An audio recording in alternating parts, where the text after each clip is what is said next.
success of It's a Mystery was absolutely extraordinary because I was expecting the bottom line, and that was career death.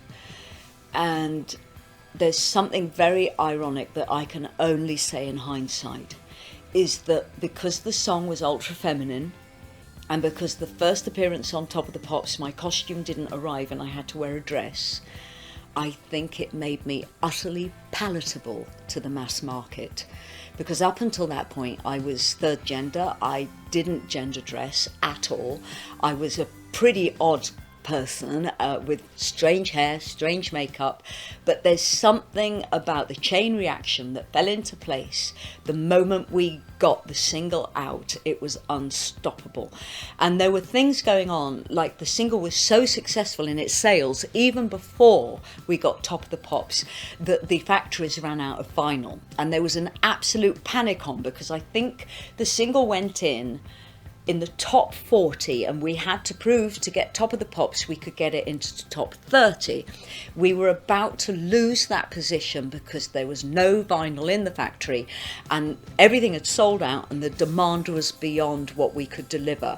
And I think Safari even hired men in white vans to go around record shops and collect broken vinyl, and they were driving 24 hours a day to get the vinyl into the factory and the product into the shops.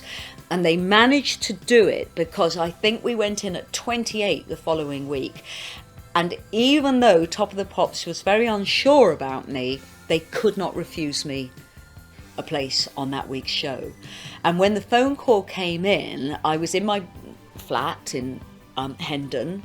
I was in the bath, looking forward to a day off the next day, and the phone call came and they said, you got Top of the Pops, you're in the studio for 10:30 in the morning.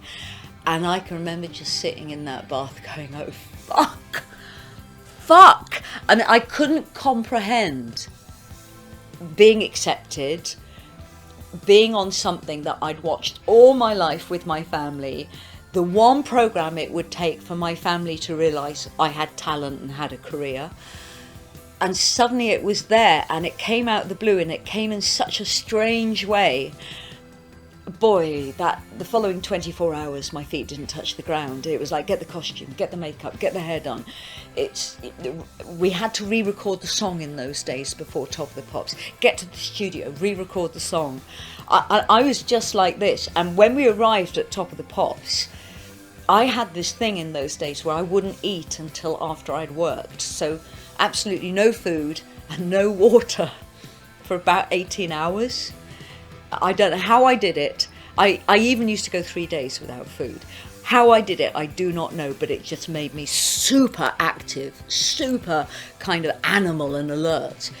So we get to the studio, and it's not easy, and wasn't easy eating at a BBC studio back then. You just could never find anywhere. You were permanently lost. But we rehearsed on camera, I'd say about 5 times before we did the actual show. I remember on the stage over there was Adamant, who was number 1 at the time, I believe. Stage over there, possibly Orchestral Manoeuvres in the Dark. Stage over there, the guy that sang Shut Up Your Face. I mean, it was just so surreal and so wonderful.